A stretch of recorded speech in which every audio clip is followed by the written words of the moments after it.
I think I will have to actually resub to Premiere Pro, which I'll need when I do any kind of tutorials for this.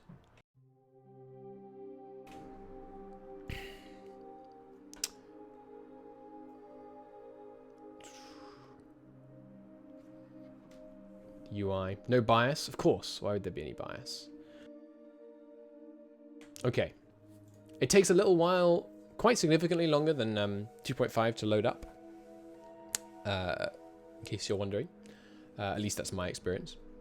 But does MNT add any new religions? Yeah, definitely. Right? Must do.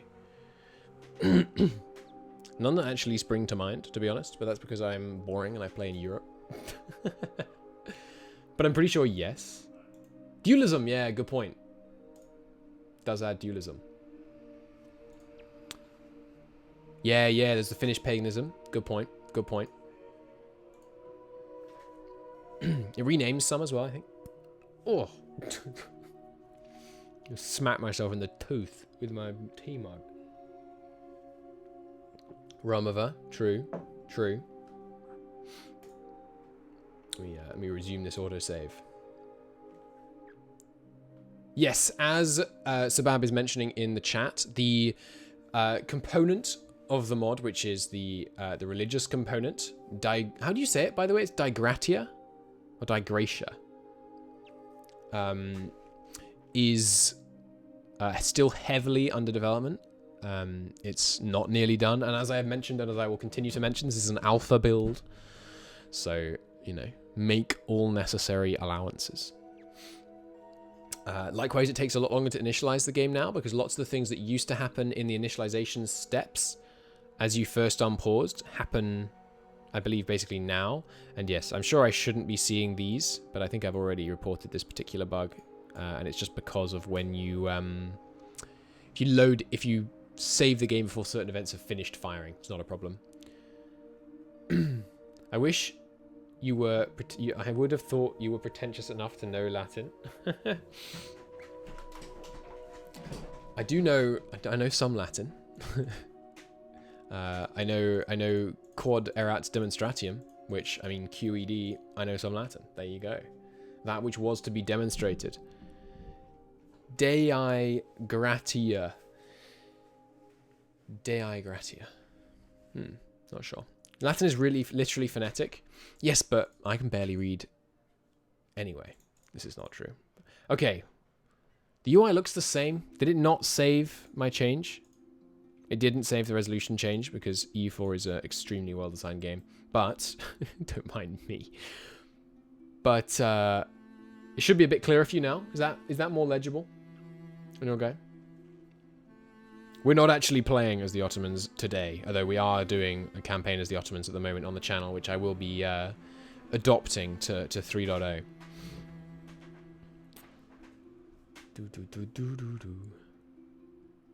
It's much more readable, but still quite small. Yeah, it's because it's 1440. I'm not going to restart the game twice in a row. Maybe we'll restart again in like half an hour or so. It is a bit better now. Good. So what were we talking about? Yeah, elites. Now we have people in chat that can answer. No, I agree. I have no problems reading at 1440, but the problem is if I'm streaming it at 1440 on my screen and someone is trying to view it on like 1080 or even like a tablet or something, then they're going to really struggle. Can we have a look at the intellectual or cultural province data? You also asked about laws, and we're going to look at both of those things. Please re-ask your questions if I don't do them in a little while. It'd be cool to see the two Hussite factions represented. Wait, we're not playing today? Not really! Exclamation point unpause. We're basically looking around. We might unpause to test things, but we are not doing a campaign today, no. Where do I see the elites? Dev peeps. And why does the manpad change when I cycle the UI layer? That's weird. Well, the intolerance comes and goes when you cycle the UI layer. Huh. There is an elite modifier on the bar. On here. Oh, it's just one of these. Terrain, unrest, administration. Am I an idiot? Second from the left? Yeah, I'm an idiot. Okay. Right. Here we go. So, elites. They cause corruption. Yeah, so there are too many systems. Well, there aren't too many systems for me to rattle all off all the changes. It's just that I don't know them all. This is an exploratory stream, essentially. I will be doing more in-depth videos. And Lambert, link your video series for me, please. Lambert has been interviewing... Who was it? Was it Justice Fighter? I can't remember who, but he's been interviewing one of the members on the team on lots of the changes and has some videos of those. That would be good things for you to watch. It's fire, right? Cool. So this is elites, and sorry. So I was going to say that. So unbelievable numbers of the systems have changed. For example, corruption. Now, correct me when I go wrong here, please, team members. Corruption is no longer calculated based on a number of factors from all kinds of places, including just particular. Well, lots of things, essentially. It's now, corruption is calculated at a whole bunch of different levels, and then the corruption that actually influences your whole nation is based on those whole levels, but corruption locally also has an effect. So let's take a look at Bursa, for example. Right now, there is... Can I cycle this one? Yeah. Oh my good god. So right now, the nobles cause 16% corruption, the burghers cause 4.5%, the clergy causes 8.1, the state causes 1.9. Now, when it says plus that, these are not like, that's not per year, that's total, I think. Source multipliers. So the sources are multiplied by autonomy, 1.083 from 4.2. What? Why? Why would you get 1.83 from this? Largely a factor of a power vacuum from monarch stats, as well as some government reforms and elite privileges. Provincial corruption is derived from state corruption in part. Okay, and what does power void cause? That causes, like, I assume, gaining power on the part of the elites to fill the void. Can I view my power void somewhere? But as I said, as I will continue saying, check the government modifier page. Is that under bureaucrats? Assess bureaucracy, maybe? Is the absence of state reach a power void? Like page 2? Oh, page 2 on the elites tab? Bureaucrats, reach, corruption, revenue. Power void can be accessed by summoning Cthulhu. Hello, Destiny. Greater, lesser nobles have been consolidated into nobles. Correct. Very good change.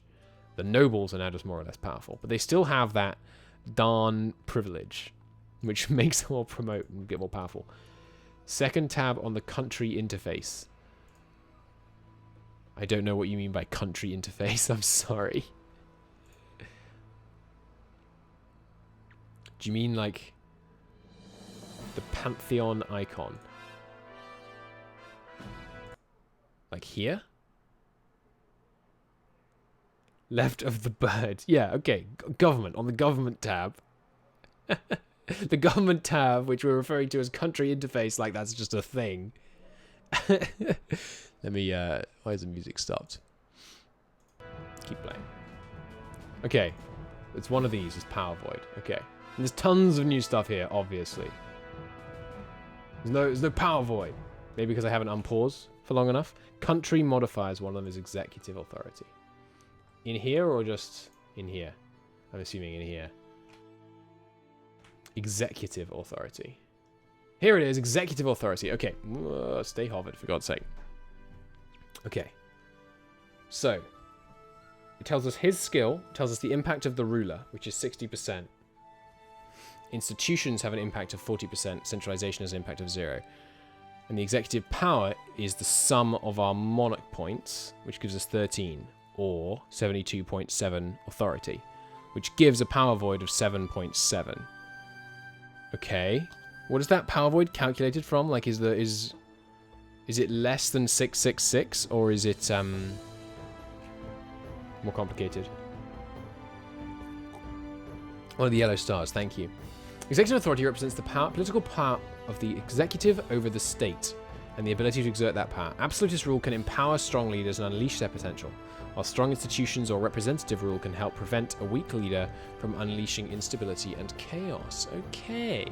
The capacity of the ruler to impact the realm is summed as the average of ruler authority and inverse institutional authority multiplied by centralization. Jesus Christ. Okay. The capacity of the ruler to impact the realm. Okay, so this is basically how influential is your ruler compared to the institutions of your realm. By the way, what are the institutions of your realm? Are those the estates? Notice that monarch skills in the tooltip don't match the vanilla ruler skill, as it's multiplied by institutional authority and the executive authority balance. And in institutional authority, are those estates? Whatever you say, can't tell. If you like math, here's how it's calculated. Ruler authority divided by 100 equals, Jesus Christ, equals x1x, where x is what? A monarch point value? Government form and ideas are what give you institutional authority. Okay, so institutional authority is like in a fully supreme absolute monarchy, you're going to have lots and lots of institutional authority. Sorry, not much institutional authority, whereas in a constitutional monarchy, you'd have lots of institutional authority, basically, where X is power void. Okay. Ah, so the current power void impacts it? It's interesting. My dad's the CEO of M&T. Restore the Roman Empire, he'll ban you. Exactly. Okay, okay, cool.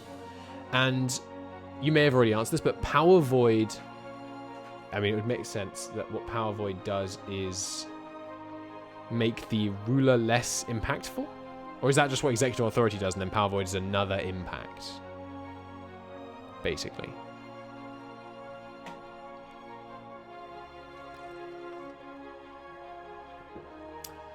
Low ruler impact will mean a more reliable power output at the cost of nullifying the potential benefits of a strong ruler. Yeah, okay.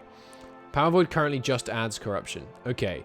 So essentially, when you go for, if you aim for lower executive authority, you're choosing to make a trade-off. You're going to get more corruption, which means everything costs more monarch points. Wait a minute.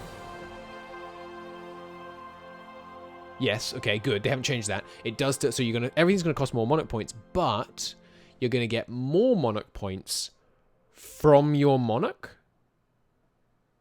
Is that right? Is that what this means? Lower ruler impact will be more reliable power output.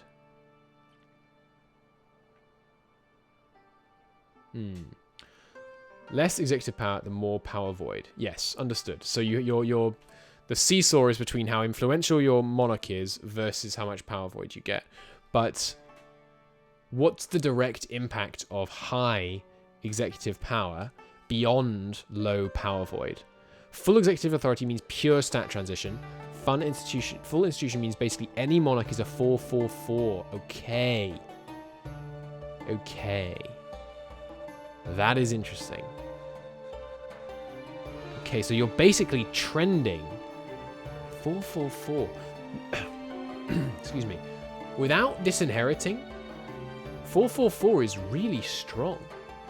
That's interesting. Okay, so for those of you who aren't heavily following chat, and obviously, as I said, explorative stream. Basically, you have a choice. Well, it's not always up to you, but defer to fire. Understood. Thank you. Could somebody VIP fire for me? Fire is another dev, just for those of you that don't know. Okay, that's really interesting mechanic. So how does the player impact institutional authority? Essentially just, what do you call it? The government type, right? Or are there other ways one could do that? Oh, I suppose centralization. So how does centralization impact it? Sorry? Okay. Absolute rule can empower all rulers. Capacity of the ruler to impact a realm. The average of ruler authority and inverse institutional authority multiplied by centralization. Okay, so higher centralization means more executive authority, I think. Ideas and government types at the moment, but it's a bit work in progress. Fair enough. Fair enough. Hello, G-Man Thunder. Please do still ask your questions, chat. The devs are obviously talking and being very helpful, but there are... I still want your questions. 3.0 hype. Heck yes, baby. All right, so let's look at something else. Terrain, natural deposits. What the heck is this Factorio-looking graphic? Not Factorio, sorry, Bob's Mods. What is that? Is that watery salt? Mods can't be IP. Okay, thanks, I've done it. The lines are in different places. I know, look, it's here now. What? That was honestly one of the first things I saw when I loaded up the IP. I was like, what the heck? What's that song and what's it from? This is Europa Universalis Rome. Here is the link to the video.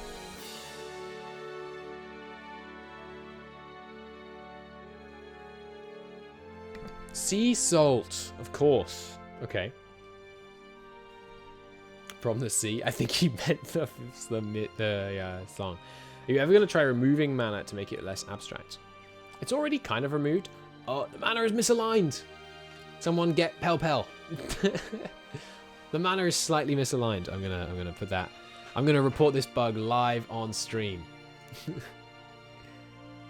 It's just slightly too far to the right.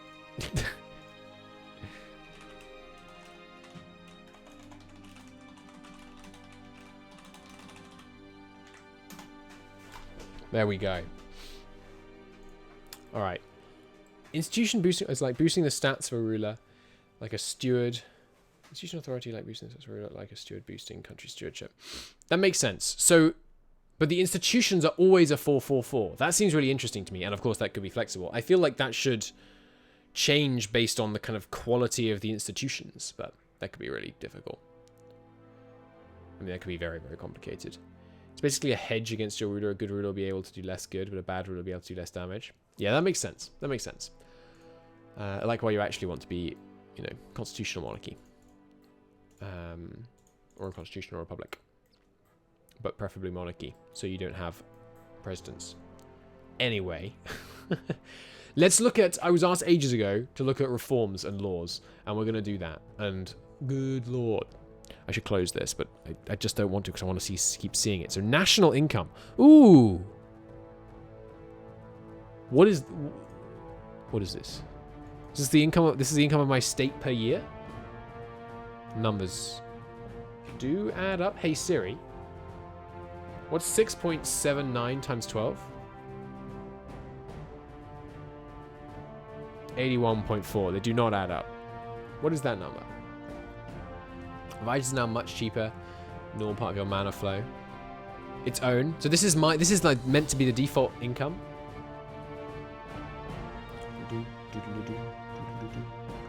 No, you don't ignore corruption in M&T. What you do is you try and make it trend towards. Have you changed it? Oh no, okay. It trends down at 1.1 per year per one corruption. Yeah, cool. Income varies. State property trade, largely taxes. MTT need to remake Siri. Revenue, tax, farming, wages, corruption. Are these the only... Okay, so we're making a bunch from rent, exercises, and land on peasants, exercises on residents, obligations, exercises, land, exercises, land. So we are actually taxing the nobility on land. That's interesting. Doesn't seem standard based on my incredibly low understanding of feudal stuff. I mean, you know, we're Sunni, aren't we? So things are different. We own 5.6% of the land. Are these all the types of land? Farmland, mines, forestry, fisheries? I think there's more than that. Someone needs to make a mod that simulates M&T. Bureaucratic realms have excises. What do you mean bureaucratic realm? Like not hordes? Exercises, land taxes, inheritance taxes. Okay. Tax system is a whole video in itself. This is an exploratory video. There will be videos dedicated to other stuff. But for now, we're just asking random questions while I try and grasp at the edges of what I don't know, so that we can begin to get some stuff. It's more or less your current reabsorbance pending balance. Reabsorbance is not a term I'm familiar with, I'm afraid. It's not even what you said. Reorbance. Resorbance. Talking to someone else. Ah, sorry. Never mind. 0% share property, so you can take 100% and go full communist. I think you... What are the expenses that your elites cannot pay? Because what the elites do... Okay, leveraging powerful elites can be a blessing for the stability of the realm. This power is not without consequence. Power means local corruption. It means stronger flows and taxes from the commoners. Flows... How do flows differ from taxes? What are flows? Is that like levying of men and things? Imagine making the engine specifically designed for paradox models to make their own game in. Flows are internal taxes. Okay, so what, the commoners paying taxes to the nobles and the clergy, like local tithes? I think the peasants paying dues to nobles. Okay. Stronger flows and taxes from the commoners. Oh, from the commoners. Okay. A shift of wealth among the masses to the few, and thus a smaller consumer economy overall.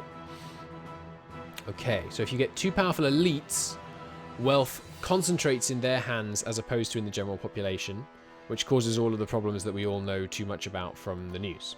Okay, understood. Can you see labor supply? Yes. Look at this. You can cycle these with a shortcut key, by the way, which is lovely. The peasantry supply 12.297. Does that number mean something about number of people, or is it just entirely abstract? How is the audio balance, by the way? Is the music slightly too loud? It might be slightly too loud, but can't see. It's hard for me to tell. The Burger Land. Labour for commoners is generally 2x their population. In what? Thousands? For elites, it's a lot more. Okay. So what is it? So the... Excuse me. There we go.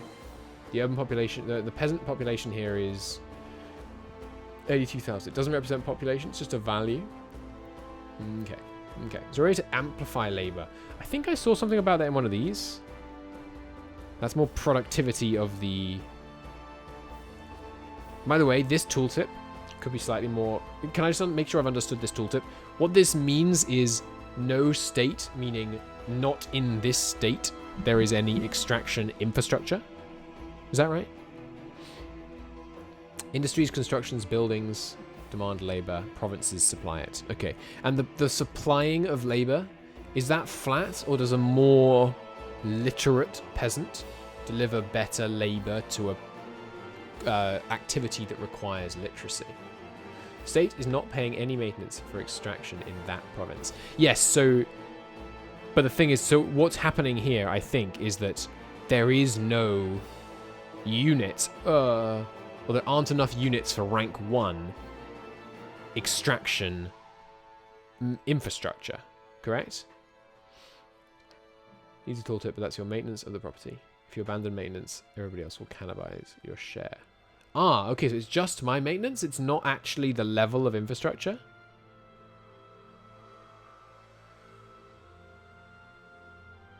Mines...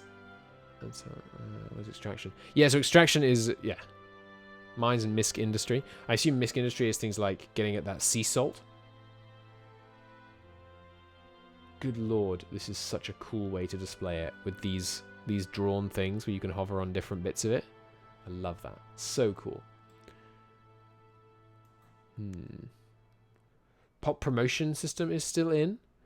I have no freaking idea. Does trade have transportation costs involved? I believe yes. It's pretty 90s. It's kind of 90s. I like it. What about lumber?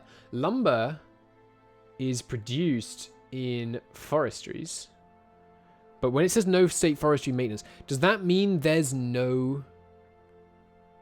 people can move between classes. Nice. Trade does have transportation. Confirmed. So when it says no state forestry maintenance, Does this mean no forestry? Or does it mean I'm not paying anything towards forestry? There should be a green property text under it. It's unrelated to infrastructure. The latter. It means you are not paying for the maintenance of your property. Okay. Okay. So, to see my property, I'm assuming I go infrastructure? And then look at... So let's think about forestry here for a moment. Sorry. Forestries. So there are currently... And tell me wherever I go wrong. In looking at forestries, there are currently 28.152 of a maximum possible 125 units of forestry infrastructure. Is that correct? And then that... infrastructure, yes. Indirectly. Yes, okay. So, of that forestry, I own none of it in this particular province, because looking at this, we can see the peasants own 4.6, the nobility owns 18.2, burghers own, etc., clergy own, etc., but there's no state. Right? So we've got there's no state ownership of forestry. Okay. Am I therefore to infer that the levels of infrastructure that give benefit only give that benefit when the state owns the stuff? That seems... I feel like I must be misunderstanding that. Yes. No. Level is unrelated. Okay. So... You must have misheard. Infrastructure, like irrigation, is something completely different. Yeah, but I'm... Oh! Okay, I think I might have misunderstood this interface. I was thinking that there are 4 infrastructure things being shown on here, each of which have levels. You're telling me that actually irrigation infrastructure is one thing, but then agriculture, forestry, and extraction are being shown as different things. Infrastructure is unrelated to property. Property provides space for industry. Infrastructure enhances it. I love the no followed by yes in the chat. They are separate. It's 1 infrastructure, irrigation, then 3 settings for maintenance. Okay. I see. I see. So, what we can see here is that we have... Why is irrigation on extraction? Seems odd. Agriculture are property infrastructure. Irrigation is like building infrastructure. Okay. The UI is so awesome. I know. It's great. We may want to reference the question from the answer here, possibly. So what we're looking at here is 2, 3, 4, 5, 6 types of infrastructure. 1, 2, 3, 4, 5, 6. And then 1, 2, 3, 4, 5, 6, 7 different specific types of maintenance expense, which are being displayed as none on all of them because we have no expense. Let's try and change that. How do I change that? I'm not certain how I would start doing some maintenance. Build it. Building macro builder. Okay. Here we go. Oh, Jesus Christ. I haven't even looked at this yet. You can set taxes from the macro builder. That's really interesting. That assuages one of my concerns, actually. Okay, so high state monetary maintenance, medium, high. Why are these both called high? This seems like a poor choice. And why do they highlight? What the heck? Look at it. It highlights random ones. It's an alpha, remember, guys. Okay. Invest 100 into farm. Holy crap. What does the X there mean? Or is that above the 1,000 because I can't afford it? I'm a genius. I'm a freaking genius. Okay. It's just a localization bug. Cool, cool, yeah. Alpha to be expected. So, update your game. This is the latest alpha. that I've been sent. I don't have no GitHub pull access. So if we wanted to go with high state agriculture maintenance in Bursa, we do this. We wait a day, I'm assuming. No, we do. I'm sure that's a great tool to great event. I will read it in the proper campaign. Okay. Now for 18, 19 is in the channel. You're on 18. I'm not meant to be. I downloaded the latest one in the channel. Maybe here is a link for the alpha. Ah, it's in the channel, but nobody pinned it. Could you possibly pin it? And then I will download it and try it for the next one. Thank you. So now, no state agriculture maintenance, no state forestry maintenance. I'm guessing. Oh, it updated. Look, high state agriculture maintenance, but it doesn't tell you what it does. Okay, so what does this mean? High state agriculture maintenance. Why invest in Bursa when Constantinople exists? You got to build the 3 shining cities of the Sea of Maramara. Everyone knows this. I think Pel Pel is better translated as pew pew in English. I think with a line, it's usually a W. Oh, it's good to know. Thank you. I appreciate it. Pew pew made a new UI for the macro builder. Your UI is now updated. Nice. I look forward to seeing that. He is a god. You're all gods as far as I'm concerned. So I've just done high state agriculture maintenance. So now if I look at... but is that maintenance only on state-owned agriculture or on all agriculture in the region? So we're looking here at farmlands.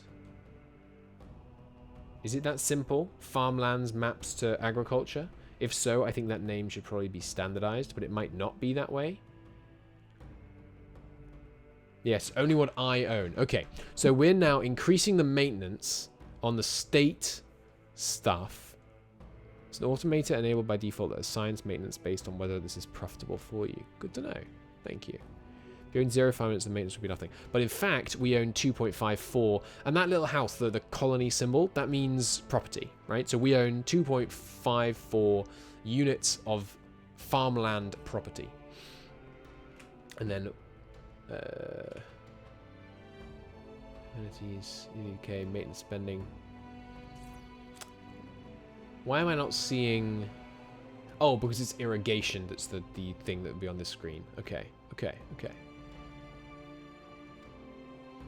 You have to disable it to avoid changes being overwritten. Okay, good to know. Well, it's fine to leave it on because we're just looking here. So with these farmlands, they're making us... And there's a max potential size, which is just like the geographical limits of the area. Apparently in 1357, people were fishing just about as much as possible as could be done off the coast of Bursa. But of course, the methods could become more efficient and you could still get this. So then the blue number is throughput. And the green number is... income derived by the owners of the property, and the income is divided evenly among the people that own it. So if peasants own, a certain amount and they're making, I'm looking at resources at the top. The peasants own 27.64 units of resource property. They're making, you have an efficiency of 19.1. They have a profit. Oh god, it went off it. A profit of 4.046, and so then that money is distributed amongst all peasants, or do specific peasants own it? Upvote if you're nostalgic for Europe in the 14th century. Okay. Burning the -1G towers. Way lower than -1, surely. Peasants in... All right, yes, sorry. Peasants in that province, not all. Not like all peasants globally are getting a cut of all of that salt being raked up onto those... what are they called? The things you make salt in? Like the big basins that you drag water into and then let it out and then you scrape out the salt. You don't represent wealth pools as individual people. That would just be unbelievably bad on performance. Highly fair. Salines? Might well be. I say what's the name like I'm going to remember it, but I don't think I actually know it. I'm not sure I ever knew it. You represent wealth pools based on the entire population of a particular class of people or elite in the province, right? So that the different groups that can have money are the state, each of the classes, and then each of the elites, I think.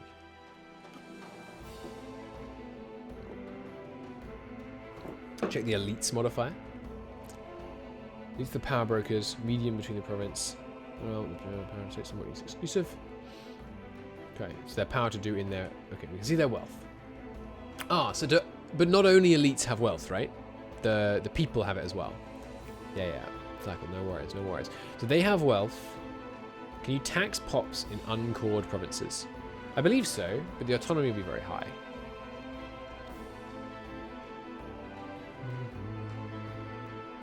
You say resorbance again. I'm sorry, I do not know what that word means.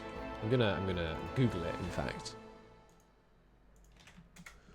resorbance.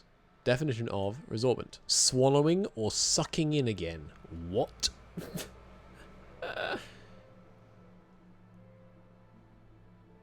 Who's the chat member?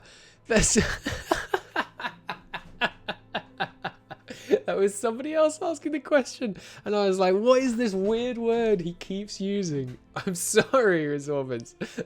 That's freaking hilarious, though. Your name literally means sucking in. Is that like what you do after you regurgitate? That's really good. I was getting so confused. Second layer of the pop modifier shows this. Okay. This is the numbers, the migration, the subsistence. Does subsistence in this context mean... I mean, I know subsistence farming is like farming just enough to get by. Is that the proportion of the peasantry involved in subsistence farming? And then we can see their wealth. Okay, the top number is wealth, I'm assuming. And there you can see their wage, their income from property. And property income, is there base property income? Or is all property income generated by industry paying out to that? Well, so there'd be the sources of wealth for the population are... you've got wage, which is them, you know, providing labor, which then gets used. I'm assuming it has to get used before they actually get that. Then there's... what is that? Is that it? Wage and property income? Yes, wage and property income are the only sources of money for populations. Okay. And then property income comes from... all property income comes from property. There is a very tiny base amount. Okay, so there's a tiny base amount. And then the income will come from profitable industry. Will generate property income for those that own... this. So when it says size, 29.378, we're looking at sea salt here. 29.378 mines. I suppose that is then divided amongst those who own the mines, which in this case is that breakdown. 5.65 peasants, clergy, burghers. Can you interact with vassal provinces? I don't know. To some extent, yes. Cool. Very small, or else it's all economy. Okay, so but could you just... is that right? So the property, the almost all of the income one makes from mines is derived from your share. Is firstly derived from this... where has it gone? Sea salt, right. So sea salt is derived from the green number here. Outputs, labor, profit. Yeah, the green number here after the word mines in profit, which then goes to the various people that own the mines as broken down here at the bottom. Okay, or you tax the mine owners. Okay, so the way the way the state would make money on it is by having a share, which we happen to not in this case, but that could be changed, or taxing the mine owners. Okay, and so to tax the mine owners, we're obviously taxing peasants, nobles, burghers, clergy in Bursa to various degrees based on various settings and factors on those settings. But what about how do the elites make money on this? In what way? That's so awesome. I know it cannot be overstated. this update is freaking incredible. Thatch the miners. Thatcher wants to know your location. Thatcher should always be known as the, by as many things, but also as the accidental environmentalist. By getting rid of all the coal mines. Subject to reforms and privileges, the elites tax. Okay. Can I see, like, so how much money are the burghers getting? How much money are the burghers managing to tax? How do I see this? Wealth. No. Nobles have taxes on peasants. Thatcher, Osman, or however the heck you say that. The nobles can have a tax on peasants. Okay. Is there any way I can see where the elite's money is coming from? Is that something that I can see an overview on? Or just you kind of just know from a bunch of other stuff? We don't have a specific follow-up event there for a more detailed wealth income. You have to check it per province. Taxes aren't currently localized. That's planned. Okay, cool. Thank you. Totally understandable. Again, reiterate for everybody's benefit. Alpha. This is an alpha build. Okay. Okay, so we can in the abstract know where this money is coming from, and we can affect those things, but we can't currently get an overview. Fair enough. Fair enough. Okay. Okay. Other questions? If I've missed any of your questions in the chat, please, I'm obviously partly just having a conversation with the wonderful devs in the chat who want to be very helpful and give answers. But if you have questions for me or for them or things you want me to show, please do ask those questions. You may want to @me, so I'm more likely to spot it. Until someone asks a question, I'm going to look at other stuff. So, important centers of trade. These are new, these are different, and they control how many merchants you get based on how many of them you own. So, important centers of trade. Centers of trade move around the provinces of a trade node based on which provinces have the most commerce production. Trade centers are nodes that form mercantile networks and act as the source of merchant generation. If they are located in your capital, it will contribute 200% more to merchant generation. If you own at least one trade center, you get a base amount of 1.55 merchants. Merchants are vital for many trade nodes. You need a chain of merchants between two trading provinces for them to be able to trade with each other. Right, I wanted to ask about this. So, I am a salt merchant from Bursa. I am a peasant in Bursa. Or maybe it's not calculated on this level, but I'll ask the question this way and you can correct me. I am a peasant in Bursa. I own some of the mines, right? I, as a group of peasants in Bursa, don't forget about the individual peasant. I own all the peasants in Bursa. I own 4.65 property in mines. Those mines generate sea salt. That sea salt goes onto the market as salt, I have to imagine. So, so here, I want to know what the output is. Oh, these are just the one-to-ones. Is that right? No, it's not. Okay, so processed material. What is that here? What do they do? I am a peasant in person, Count Christo. What's the consequences of nationalizing industries? I think the most basic consequence is that you make money from them if they are profitable, and you are responsible for the upkeeps of them. But also it means that the people who used to own them don't, which makes them poorer. But there's loads more impacts. It's a complicated economic simulation. It's freaking amazing. Okay, burghers generate commerce and such as a stockpile. Stockpiles would actually buy the goods. Okay, so stockpiles are on a per node, province, area, region, nation. I imagine there's a nation stockpile as well as perhaps a node stockpile. Processed materials like bricks, wooden beams, stuff you need to create. It's from cottage industry and industrial industry. Per sector. What the heck is a sector?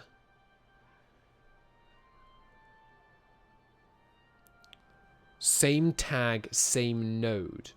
Okay, so if I own the whole world, each sector is each node.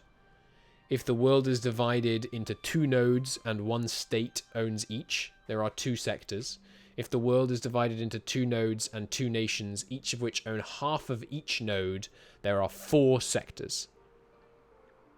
Could I get another yes if all of that is correct, please? Sector is all state land. Oh, all state land. By state land, do you mean provinces owned by me or literally state land?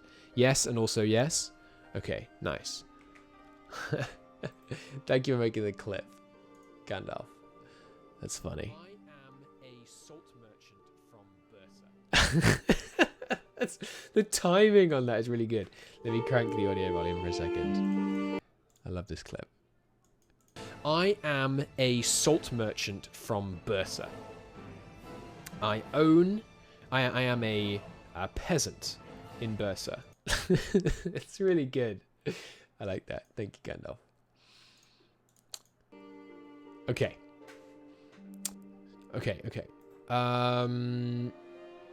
Right, so I am not just a peasant in Bursa, but I am all of the peasants in Bursa.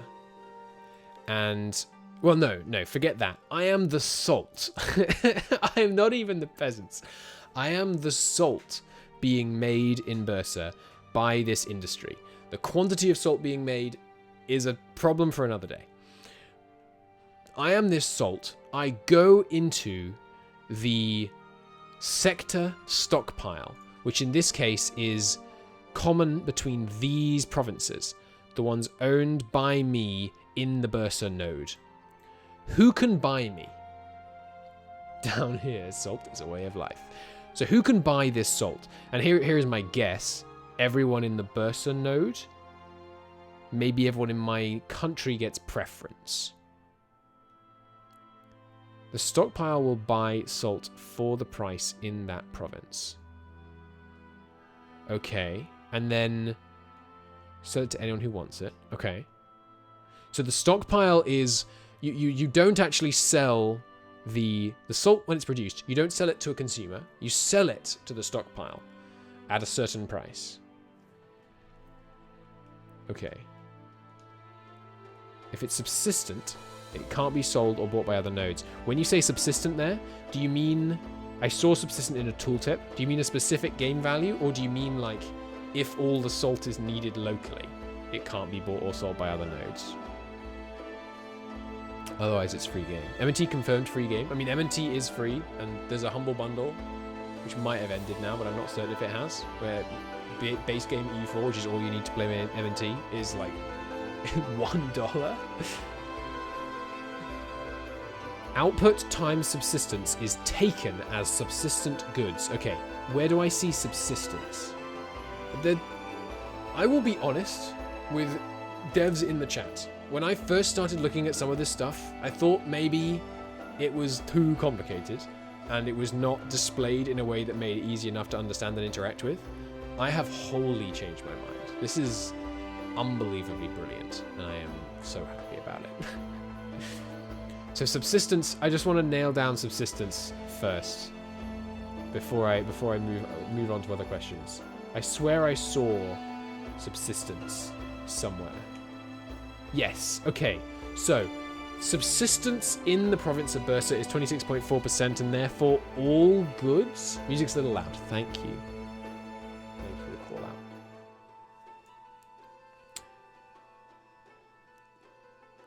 All goods. Okay, so because subsistence in Bursa is 26.4%, all goods produced in Bursa, 26% just get given to all pops? Distributed how? Or just to the peasantry, or they just vanish? What happens to the salt that is me?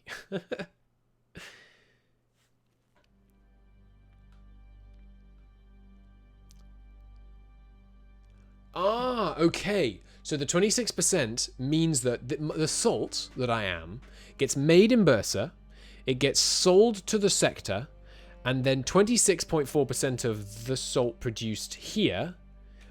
Is it still sold to the sector, or is it just used within the sector? All goods subsistent or otherwise are still handled by stockpiles. Okay. And the stockpiles are still per sector. Okay, okay. So, because of the subsistence value in Bursa, 26.4% of the salt goes into the subsistence, the stockpile that is about subsistence, which then gets sold or given to people inside it. Bought and sold. Okay, so they're bought and sold only within the sector. They can't leave because they're needed? What determines the subsistence value? You can buy 26.4% of Cristo. No, you can't buy 26% of 0.4 of Cristo unless you live in this area. Dependent on stockpile size and things such as commerce output. High commerce output lowers subsistence. High existing stockpile lowers subsistence. High commerce size, yeah. The economic ideology of the province. Okay. So if they're being very protectionist because they feel like they need their goods locally, they get higher. Commercial open to a market of provinces. Understood. Trade centers have a high output, low subsistence. Perfect. Take a plane ticket to Turkey so you can buy a Cristo. Okay. I think I've understood that. So that's being sold locally. Because 26.4% of it is being sold locally in our sector, and our sector is all owned provinces by one tag in one node. Now, who is buying it? Or what is buying it? Are industries buying it? Are elites buying it? And this doesn't need to be sold. You can give the answer for different goods. But I'm assuming there's an input requirement on some things that might need salt. Population and industry are buying the goods. Okay. Not elites? Just population and industry? Or are you containing elites within population?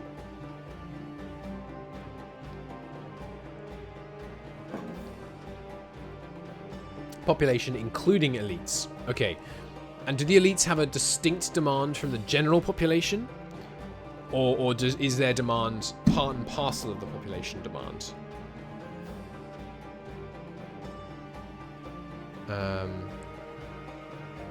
So spice trade being historically blocked by Ottomans is something that could actually happen. I think so. Did he cheat? No, I cheated. It was just, we just wanted to test a tooltip. Okay, so the salt is being sold to population to fulfill needs and wants, I think I saw somewhere? Or is it just fulfillment?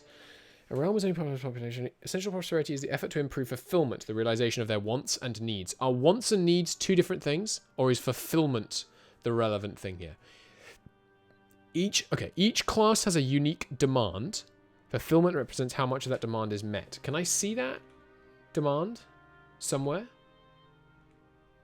Like how much of it is being met? Is this like Stellaris economy? Don't insult the MNT developers. Stellaris is a cool game, but this is just light years beyond that. Not localized yet? Okay, cool. There are 3 types of demands: life, comfort, luxury. It's 52, but good. And I'm assuming the life, comfort, and luxury needs of different populations are different. And do they change based on anything? Like tech, infrastructure? Vicky 2 is good? Vicky 2 is good, I know. I just prefer E4 a lot. Demand different goods. Yeah.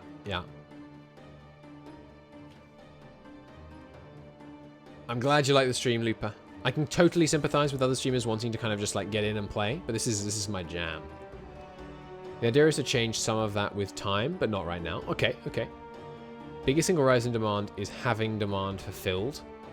You mean like they haven't embraced the way of the Buddha? Their wants exceed their grasp. You should see a spreadsheet. It's true. They raise what they consider 100%. Even on life? So like they become or just on the luxury demands. No bully, MMT. They actively want more food for life demands if they have food over a long period. Okay. That's interesting. That's kind of odd. I can see how their luxury and, what was it, comfort ones go up, but life seems... Calorie intake has been different over time. Yeah, I mean, I guess. I mean, yes, if you're fatter, to maintain being fatter, you need more food. So moldy bread is considered not very fulfilling. Okay. Devs are actually a society of Tibetan philosophers. Yeah, it's unbelievably... I think... Is this true? Let me think about this. Yeah, I think the M&T mod for EU4 is the greatest piece of gaming content that exists in the world. And there are strong contenders for that title. Starve the peasants. Poll tax. Okay. I think I understand now. So my salt is being used... My you know, hypothetical salt is being produced in Bursa. 26% of it is being sold locally. And the rest of it could also be being sold locally, correct? I'm pretty certain on that one. The stockpile in our Bursa sector, which is our provinces in the Bursa node, is providing industries and population with the stuff they need. Check the map modes, the river communication efficiency one. Oh. Okay, advanced map modes?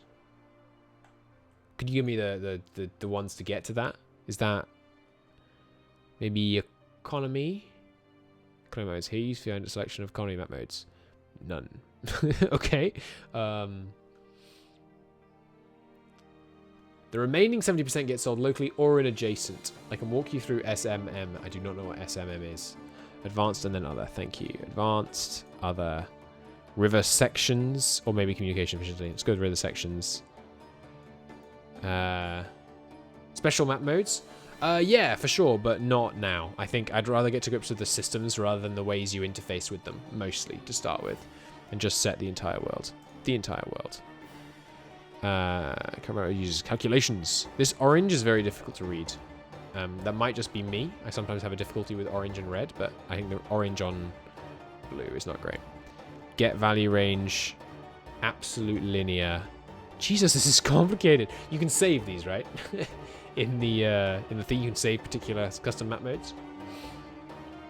Reverse color scales. Yellow to green, red to yellow to green. That sounds good. Full color scale, absolutely. And then I go to the trade map mode. No. Savings currently bugged, but very much planned. Cool. Also, when it is saved, please make a way so that we can export it across various mod versions, even though that would be really difficult. I know you have to like move a file, but... It's on trade goods. What? Okay. Worldwide river selection map mode in red, yellow, green. Okay, so... What we can see is that there's no rivers here relevant for communication efficiency, but there are here, and this is the quality of the river, like the impact of the river on communication efficiency. It's basically navigable rivers, right? You can build harbors inland and they connect communication efficiency through rivers. That's so freaking cool. They're merely the same river section. Okay. Can these values be changed? Not a question for me. It assigns a color per river. Okay, so this is just to show you where the rivers are, which is why you should go 0 to 99, so you can have one color per river, more or less. Okay, understood. So you're telling me if I put a port in Al-Anbar, and a port in Damascus, a port in Al-Anbar, and a port in Basra, I can get communication efficiency from Constantinople to go on a relay round here, in here, over land on a huge road network to here, and then by sea, relaying through Baghdad to Basra, and then out here again. That is correct. Holy shit. That's amazing. Check out the US. Oh, nice. Nice. So you can get ports. You can, like, have your message go through the interior. Yes, you're right. Egypt. We'll be able to get messages downstream really quickly. Okay. Now, how do rivers matter? So, how do individual rivers affect this? Like, if I have a... I'm trying to find two rivers. Okay, so if I have a port here, can the communication efficiency go by river here to here? I assume yes, because they're both on the same river. Can it go here to here to here to here? Let's say I've got 4 ports.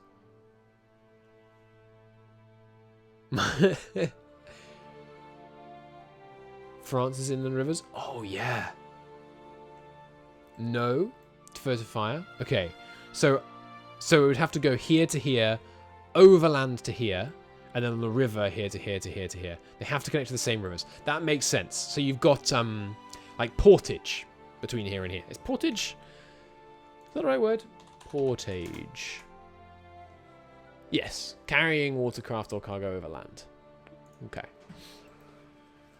Change your map and the colors to set colors. All right, I will do that. I will do that.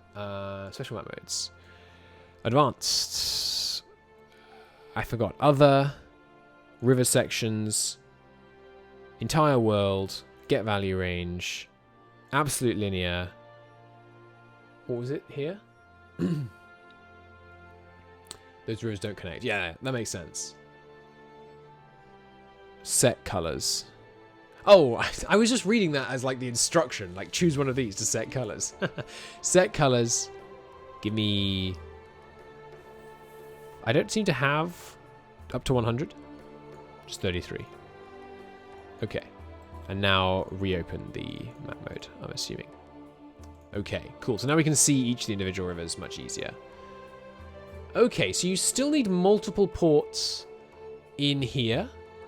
You can't just have one port here sending it to one port here. That would only go... You could have one port here to here, overland to here. Okay. Interesting. You can update the map mode by just clicking the map somewhere, a province. Ah, that's good to know.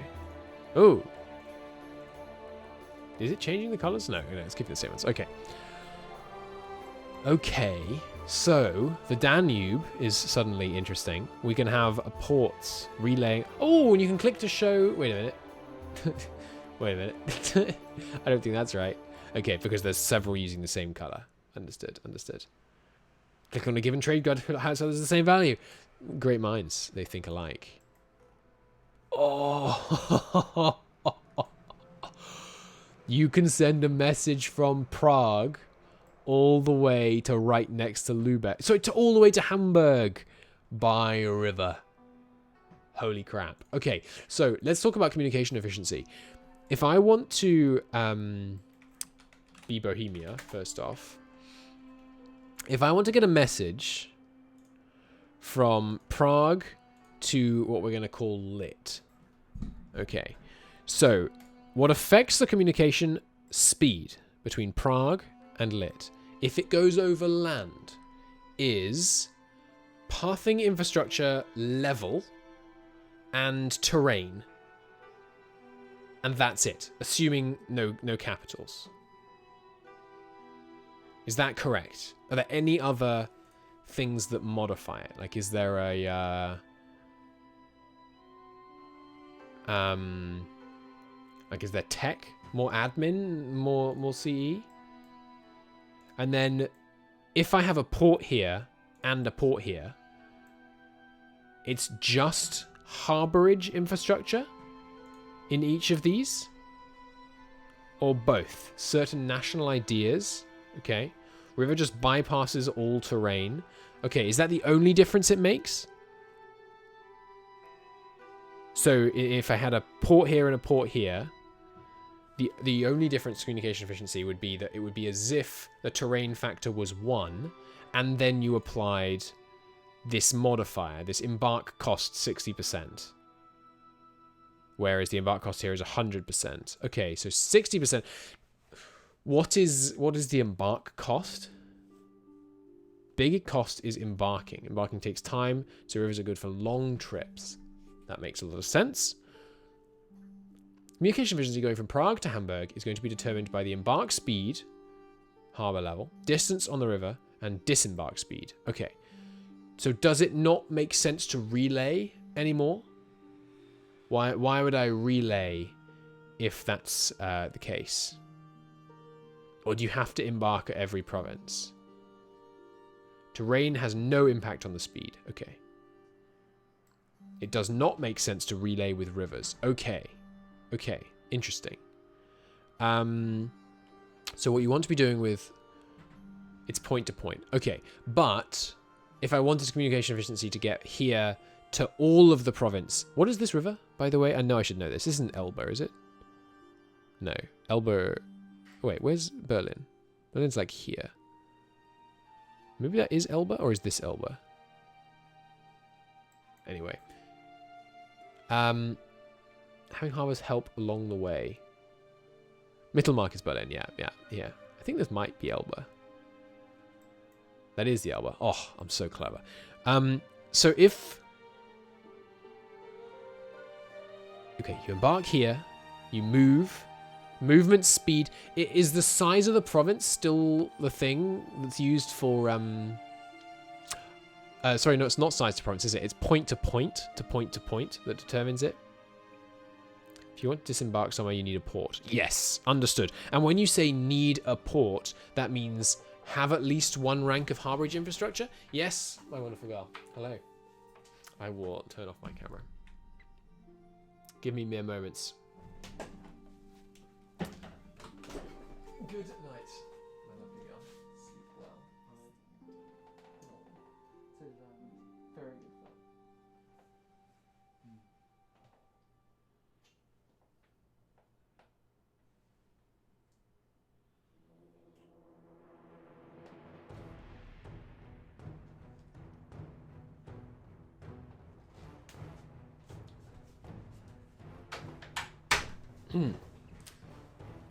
Have returned. Can we send ships up waterfall? You can land without one, but the communication efficiency is going to be rubbish. Okay.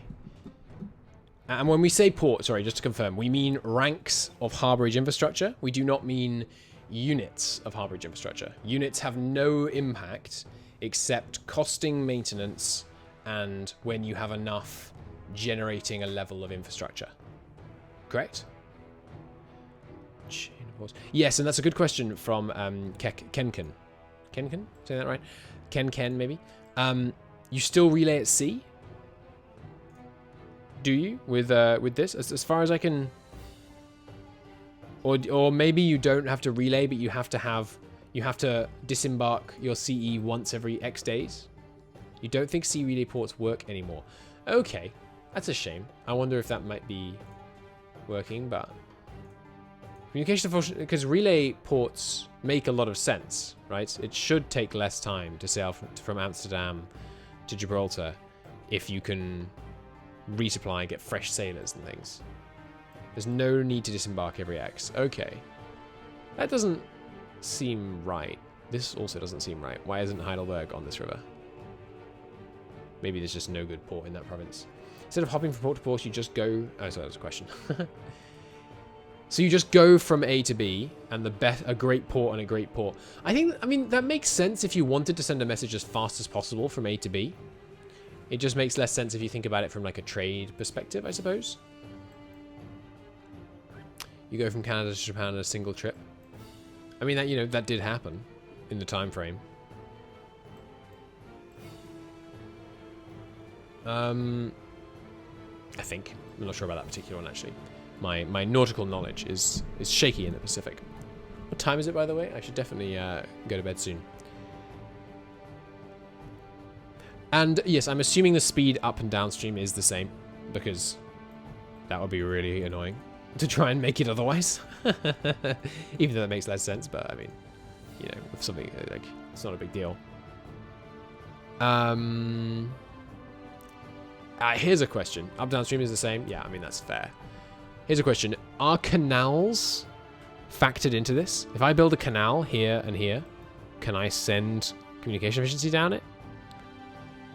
Probably not. Reminder that it's not speed as much as capacity. You don't have canals yet? That's fair. I mean, that must be murderous. Or maybe it's not. I mean, I don't know how your systems work, but... There is full support for canals in the system, but they're not done yet. I'm inferring that they're not done yet, or not started. That's unbelievably cool. Can you imagine playing as Milan and decide to, like, build a canal? Could you drive a canal through the Alps? That would be funny. Check China, check China. All right. Which is the Grand Canal? That's this, right?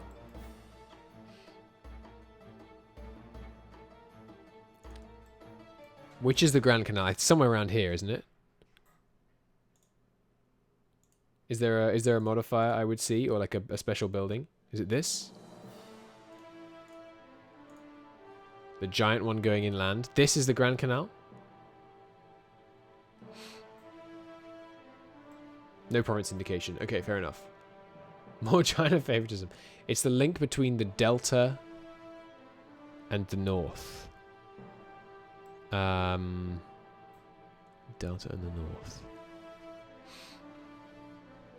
Like here and the north. None of them do that. That's the Yangtze. I know. That's why I was confused. All the mini sections. You mean these?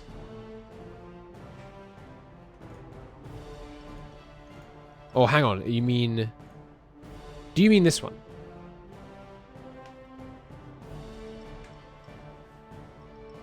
Danish Canal, Panama Canal, Suez Canal, Corinth Canal. Are those all the ones that are in? So this can update dynamically?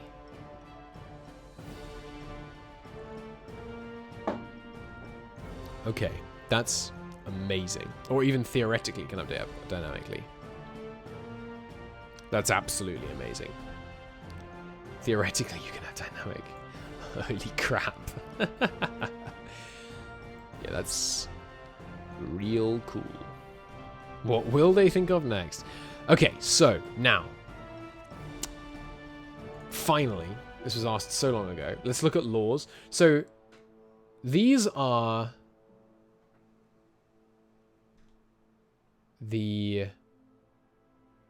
privileges, also called laws. And if we look at the nobles' privileges, we can see they have certain levels in certain things. These range from 0 to...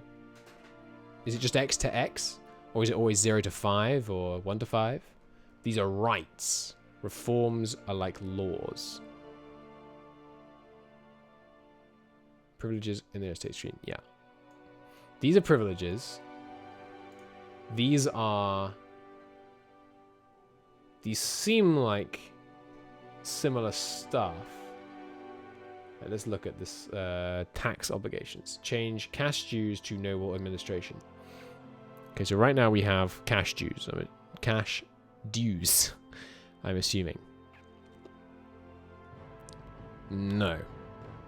Okay, so I must be misunderstanding something. Privileges and rights are separate. Okay. So we're assessing privileges. Is noble power... Where do I see rights? Bureaucracy, review rights, and reforms. Okay. So, right now, these are national rights. Every realm is defined by the people within, the norms that bind them together. The rights of the elites, the people, and the government itself determine the character of the realm in all its aspects, ultimately deciding the fundamental balance of power within the realm. Reform is a risky business with great potential for instability and chaos, leaving those who try with the fundamental question of the subjective value of the results at hand. This is lovely, lovely writing on this one. And many of them, but particularly this one. One must decide for themselves the merits of progress and the value of a shift towards a realm they desire. Okay. So, we have, in the case of this one, cash dues 2. No, we don't. I am confused. I was expecting one of the noble ones to say cash dues 2.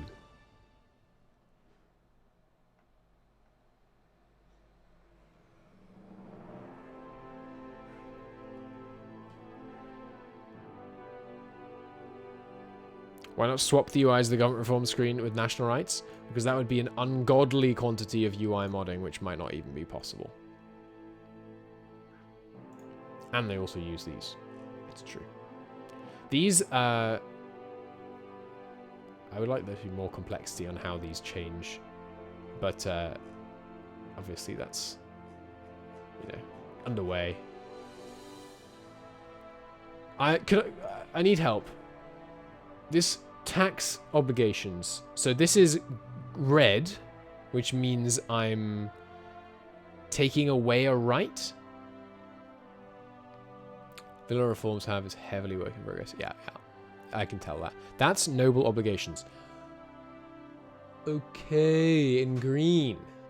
Okay, so what I can do is red. Increase the degree of noble obligations from cash dues, which is level 2, to level 3, which is noble administration. Okay. The event noble obligation happens when it does fire event. Oh, baby. This is an event. Look at this. Okay. This is exceptional UI design.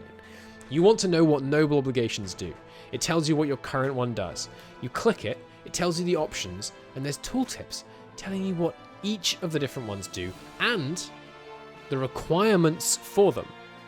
Right? Requires 30 bureaucratic influence and 30 aristocratic influence. That is... Oh, baby.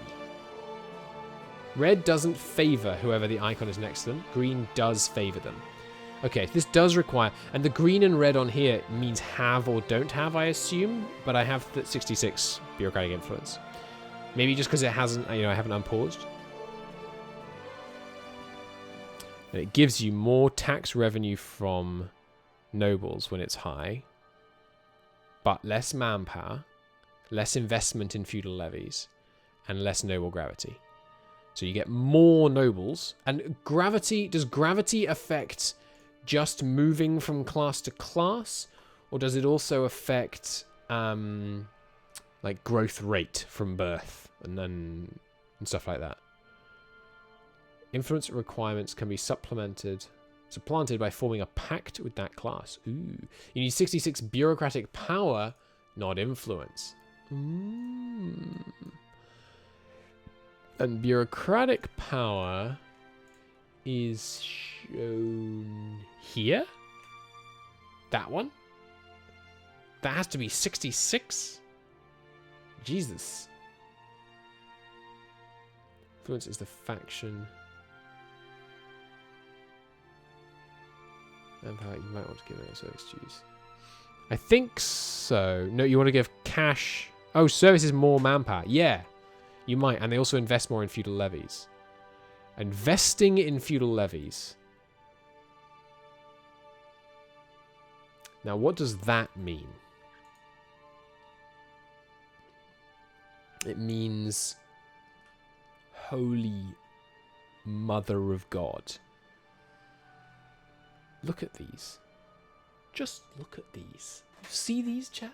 I need to angle my camera down slightly because I'm peering at the bottom of the screen the whole time. Look at these things. Urban conscripts, aristocratic officers, metropolitan officers, clerical officers.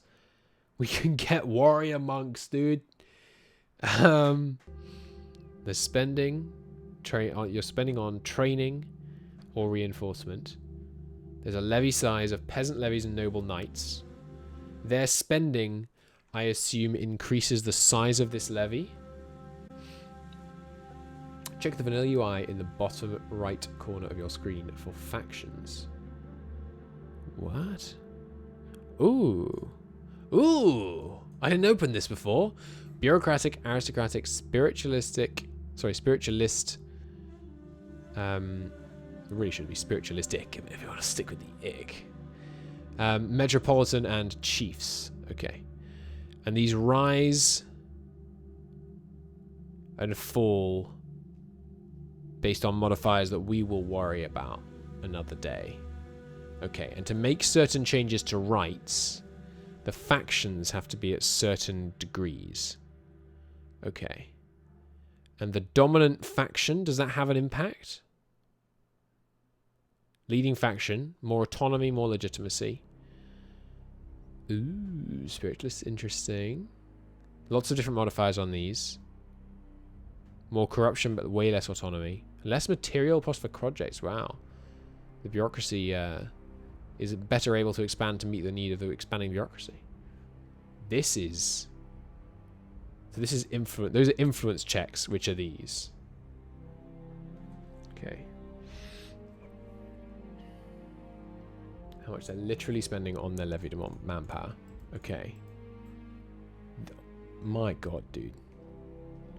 Is there any way... And I think the answer to these is no, not yet. So, you know, that's fine, obviously. Currently, I don't think there is a way, and tell me if there is, to see nation-level information about most of these tooltips. Is that right? Like, if I want to see what is the total food, salt, fiber, what is the total urban conscripts, aristocratic officers, feudal levy spending, what is the total infrastructure is less relevant, but you know, population, what is the total or average? I suppose I might be able to do elites, right? Use the census decision with all provinces selected. Holy shit, dude. How do I change? Okay, here it is. Select a state, select all provinces. Select all provinces. Conduct a census. Okay. Load data? Nope. Conduct census. Industry. Is that all the industry in my nation? Need to assign one province to the selected state. I have them all assigned. It changes the amount of provinces you select at once. Yeah, no, I was just doing that and then selecting. I selected it with the province selection thing down here. Click next. Oh, okay. Industry. So we can see how much we produce and how much we need. So we're exporting food. We've got no salt, so we're importing salt. We're exporting some fiber and some fuel and some raw materials. Importing quite a few exotic goods. Okay. Wow, that's really good. Okay, now population. Wealth. A tenant has... Who are tenants? I saw them in here. Are they residents? Oh, right. Life, comfort, luxury. 93%, 29%, 7%. You automatically import and it costs you money. I think your people automatically import. Or rather, the stockpile imports? We didn't finish talking about trade. Let's click next. Buy some salt. The pops buy their goods from the stockpile. Okay, and how do the stockpiles interact? Yeah, so let's go back to... Jesus Christ, man. Let's go back to... We are salt from Bursa. This is the last thing I'm going to do today. I have to go to bed. I've got to work tomorrow morning. So, we have a... This is a very cool. Thank you very much for telling me about the census. That resolves a lot of my concerns I had about not being able to see the macro economy. I love it. I am salt being produced in the Bursa node. A certain amount of me cannot leave. The stockpile, not node, sector. A certain amount of the sector salt can't leave and is being bought by industry and or population. Now, how does price work? How do they compete on stuff? Making a guide or tutorial videos on YouTube would be great. I intend to. They take a really long time. I'm not going to commit to doing like a full tutorial series for 3.0. But I do intend to make not like a part 1, part 2, part 3 series of tutorials, just like a, all right, here's how trade works, or here's how estates work, things like that. Or here's how population works, here's how infrastructure works. And the idea will be that they'll be shorter, more manageable, and better, easier to produce than part 3. I did produce part 3 of the M&T tutorial, by the way. Like a trade guide. They'll be more specific than like a whole guide to trade. I'll be talking about like, you know, how goods move around or something like that. And obviously there'll be much assistance from the devs. The goods that aren't subsistent, sorry, I'll let you finish fire before I start reading out your answers. Okay. So our salt part 2 doesn't exist, it's a lie. I think I deleted it because I didn't like it. Like I scripted it, recorded it, edited it, and then deleted it. It was all about estates. And then all the estates are changing in 3.0 anyway. I'm pretty sure I deleted it. Stockpiles in order of score, which is mainly the number of merchants for the owner. Those stockpiles do trading in order. Does local demand get a priority? Like let's say, you know, I have a sector in Bursa and a sector in the Caucasus. They buy and sell with any and all stockpiles in their range. That would be subsistent. Well, subsistent has to be local, but I think more can. Let him finish before you ask questions. All right. I'm sorry. Go ahead, Vi. Go ahead. Control yourself. I have so many questions there. Wildfire is typing out the answer. I will look at some stuff. Leverage the burgers. Okay, so this is like demand a favor. No, this is just like hurt the burgers. Mostly.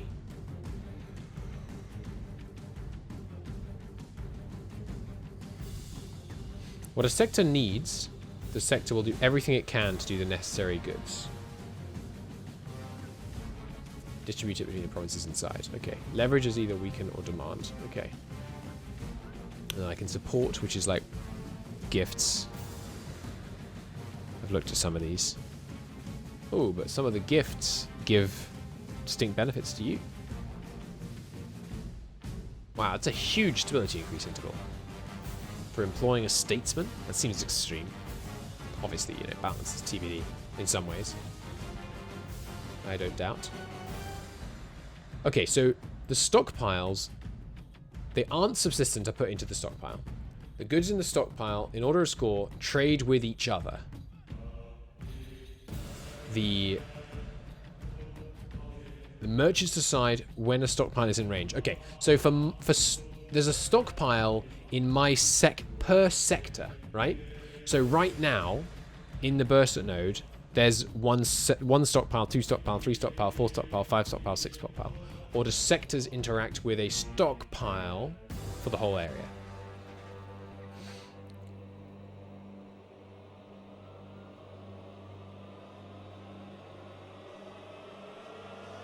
Placement, so. Primary objective is the primary objective of the stockpile is filling its own demand, but it will go beyond that. Excuse me, if it can act as a strong intermediary.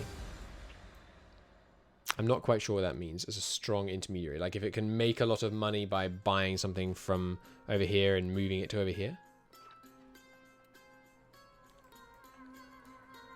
What I think, I'll ask one, pretty much the final question. It basically gives me a middleman. Okay. I've got one stockpile per sector. Okay, good. So my stockpile here is meeting our needs first, and then trying to buy from stockpiles that are in range to meet needs that it can't meet itself. Now, here's the question, and I want a short answer, because I'm sure there's an unbelievably complicated one. What determines the price of my salt? I'm going to guess the very, very short answer is supply and demand, but supply and demand. Okay. So supply and demand. There we go. Short answer is supply and demand. Okay. So my salt, and that price is per what? Per stockpile? Per sector? Per node? Stockpile and sector would be the same in that context.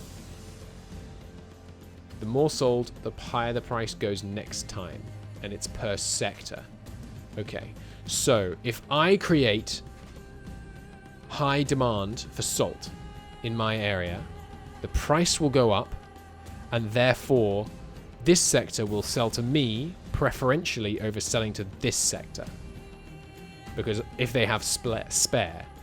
If and only if they have spare in this sector. Because if this sector, if this sector makes 10 salt and needs 15, will they ever sell to me? Even if I think they will never sell to me even if I have, double the price.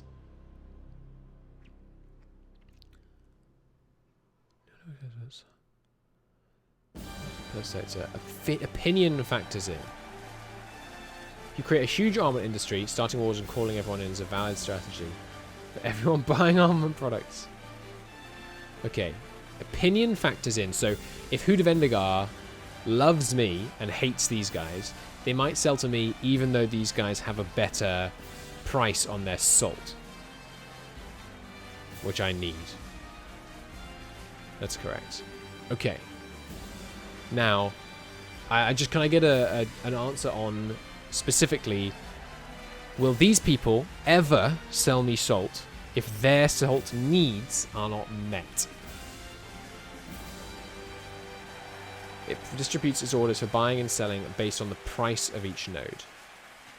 Roamtone OST in the background loves it right now. I know. It distributes orders for buying and selling based on the price of each node. Purely the price? Sorry, sector, yes. If they don't need salt and they can't resell it and make a profit, they won't buy it from you. Distribution of the order can be weighted by opinion. Okay. So in order, what you mean is this sector is considering this sector, and this sector as potential trade partners. The order in which it considers them is, based on opinion and price, or just opinion, and range, maybe. The order can be weighted by stuff like opinion. They'll try and buy their own demand first before going for any other bids. Okay, so if I produce 10 spare salt, it's wholly spare. These people need 20. These people need 10. These people need 10. I like these people, followed by these people, followed by these people. Do I sell them all 10? Definitely. Or do I sometimes go over here or here? Order depends on the number of merchants the owner owns, but there is also a local score for each sector. Okay.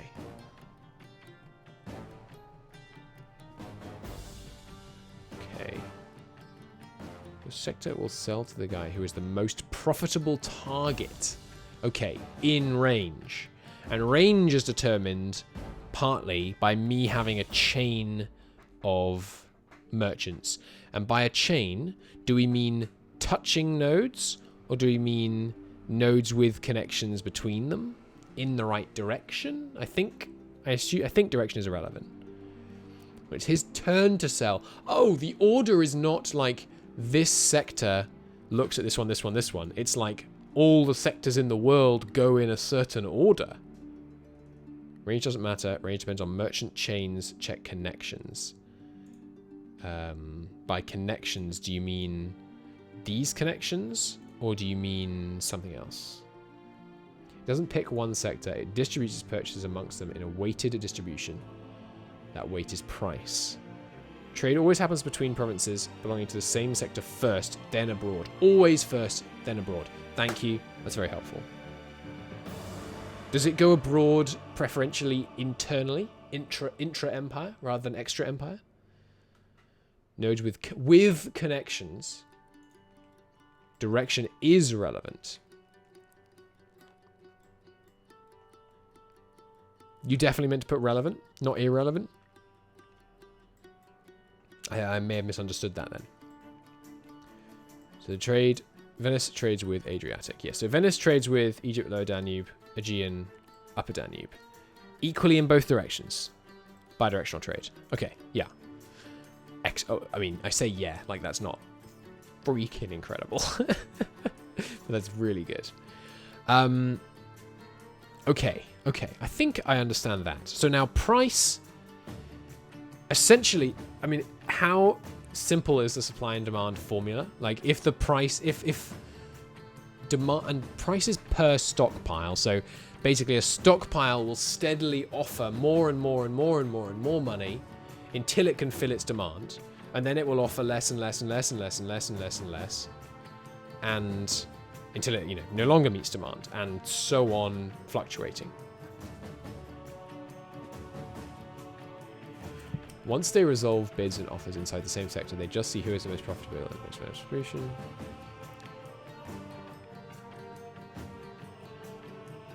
It's irrelevant for the same owner, so it can have adjustments. Okay, so direction can matter for that. Thanks for streaming early. You're welcome. This stream will end soon, but the VOD is available. In the present, we can represent push internal weight up. Okay.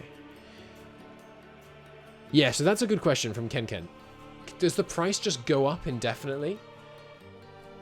It's capped, okay. And presumably if the price goes really high for example, raw, then eventually the people are just going to fail to pay for it. And that will have impacts that might eventually reduce their demand for it. So, for example, I'm assuming failing to meet your life needs kills you. Wages are also capped, okay. Yeah, so the industry decays, which means you lose units of industry, and when you've lost a certain number of units of industry, you lose a rank.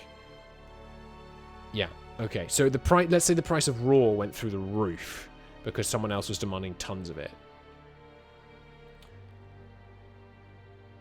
Okay, the industry can say wages are capped, supply and demand. Yeah. Not like supply minus demand. Ah, right, okay. I must admit, I didn't take many economics classes. Okay. Low or high life does affect high birth and death rates. Okay, cool. So right now we should get just mad burger growth because they've got crazy life needs. Okay. My mind hurts. Industry and infrastructure are separate. Yes. So I was just thinking about infrastructure because that's the bit I've looked at the code for how it decays and grows. But there's also industry. Industry, yeah, okay, that's a great thing I want to know. How does industry growth work? Presumably, like, does someone need to invest? Or is a certain amount of profit automatically reinvested? Or does adopting commercialization make people start reinvesting profit?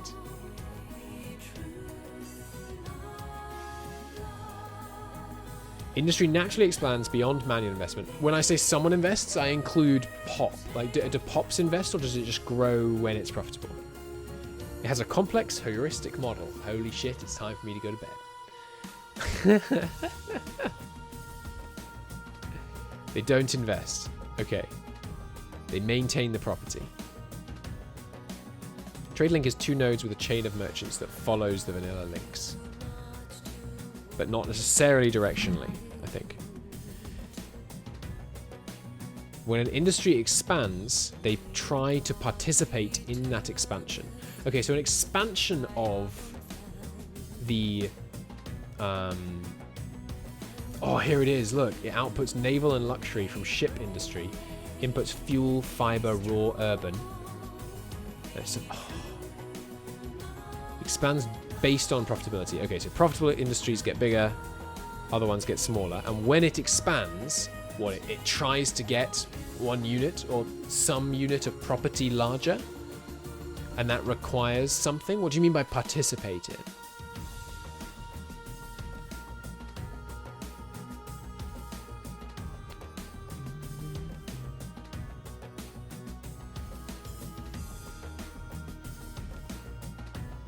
I'm not quite sure how that would work. When industry expands, it increases the size. Okay, the property size increases. You have 100 farmland, the size of all industries that use farmland combined is no higher or lower. Okay, so when industry expands, it has to buy more property? or it creates more property if it's not at the cap. They are not ashamed.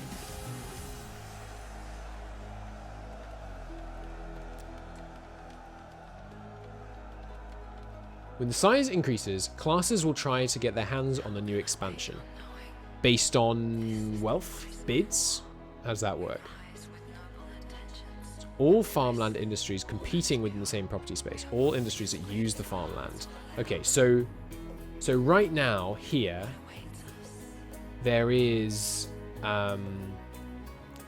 48 farmland. That number, how does that go up? That doesn't go up when there's an industry expansion. The industry expansion just tries to use more.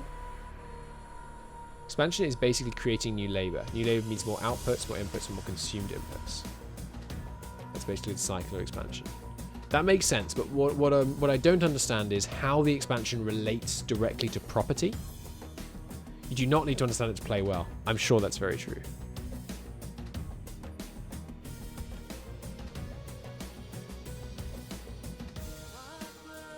Do you remember the spreadsheet we made for rebalance on stream for rebalancing MEIOU and Texas ideas? That was madness. I spent like at least 25 hours building that. Property is made out of industries. Okay.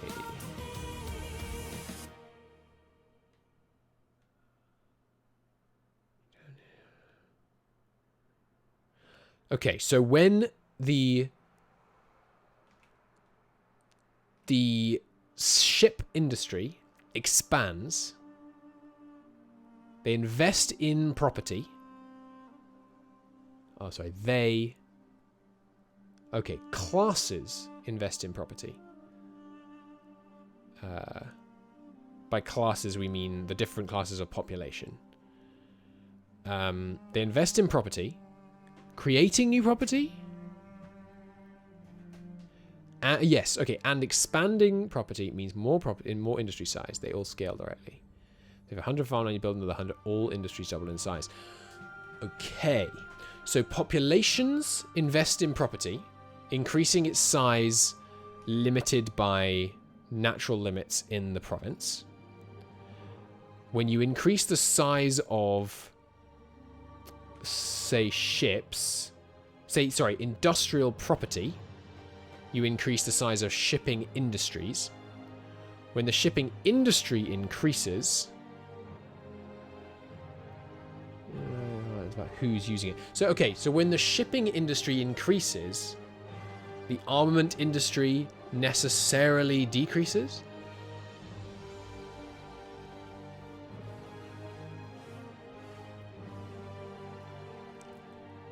Industries expanding. Yeah.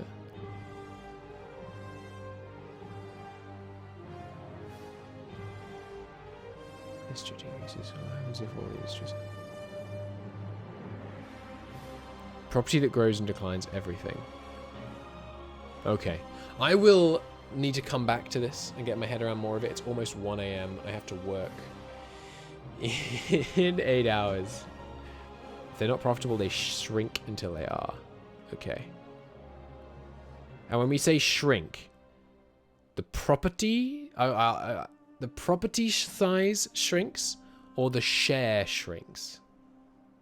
Size of industry is synonymous with property size. Okay. So when you say classes, meaning groups of the population, invest in property, they buy industrial, and all the industrial stuff goes up. But also, the share between armament and ship change. The size of industry is synonymous with size. Players don't directly change industry sizes. They invest in property. Right. Yes, you buy industry property in this case. The size shrinks. The share is maintained. So if ship is unprofitable, the size of industrial property being used for ship industry declines. It's kind of destroyed.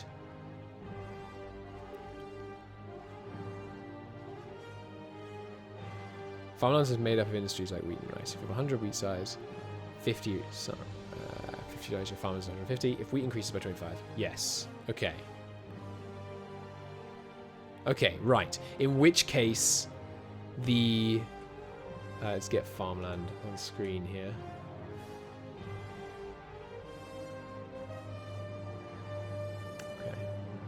Okay. Excellent. Thank you very much, devs, for all of your help. Thank you, chat, for all of your viewing. I don't know if I've shown off yet. We are repping the M&T shirt. This was very good fun. It started way later than I intended, so I've gone way later than I intended. We will be doing more M&T streams in the future. There will be more explorative streams, just trying to figure out what the heck is going on. If you're on YouTube, ask your questions in here. You can also ask on the M&T Discord. M&T team, where is the best place for people to ask questions? I'm assuming the M&T community Discord, which I do have a link to, which I can put somewhere. This is obviously an extraordinarily fantastic update.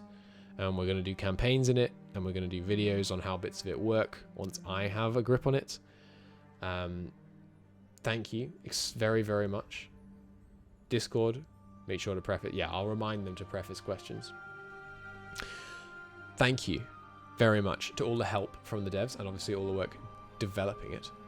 I don't know when I'll next be live. Possibly Saturday.